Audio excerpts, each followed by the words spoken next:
L'histoire de ce fait divers est à la fois glaçante et authentique.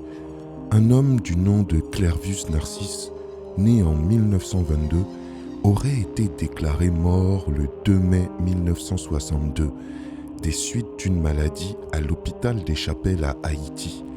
Il aurait été enterré le lendemain dans un village près d'Esther, non loin de la capitale Port-au-Prince. En 1980, soit 18 ans plus tard, l'homme qui était censé être mort contacta sa sœur.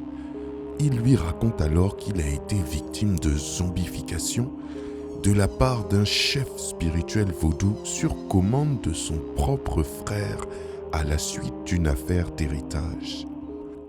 Avant de continuer les amis, j'aimerais vous encourager à vous abonner à ma chaîne YouTube dont vous trouverez le lien dans ma bio TikTok, car il semblerait que les administrateurs de TikTok n'aiment pas trop mon affaire. Donc, au cas où on ne sait jamais, ils essaieraient de supprimer mon compte TikTok, vous pourrez toujours retrouver mes vidéos sur ma chaîne YouTube. N'hésitez pas à aller vous abonner, lien dans ma bio TikTok. Merci pour votre attention, continuons l'histoire. Le cas de cet homme a d'ailleurs été étudié de manière tout à fait sérieuse par l'anthropologue canadien Wade Davis, qui écrivit un ouvrage sur le sujet. Clervius Narcisse aurait en effet été victime d'un empoisonnement avec ce que l'on appelle la poudre de zombie.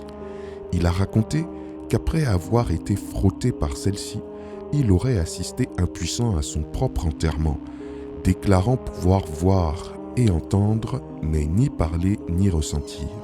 Après son enterrement, on l'aurait déterré puis forcé à travailler en tant qu'esclave dans une plantation avec d'autres zombies. Comme d'autres avant lui, Clervius Narcisse aurait été empoisonné peu à peu, par imprégnation de l'eau et propagation dans le sang.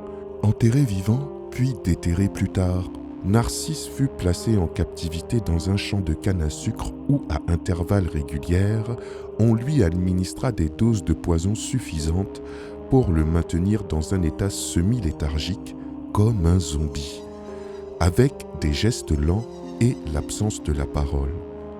2 ans plus tard, en 1964, il a néanmoins pu s'échapper et reprendre le contrôle de son corps. Peut-être aussi à la faveur d'une négligence de dosage ou d'administration de la fameuse poudre de zombie du côté de ses bourreaux ravisseurs.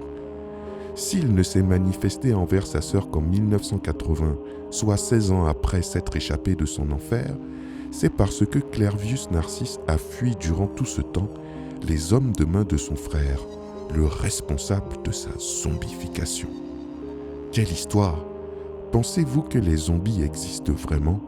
J'attends vos réponses dans les commentaires et vous dis à très bientôt pour une nouvelle vidéo.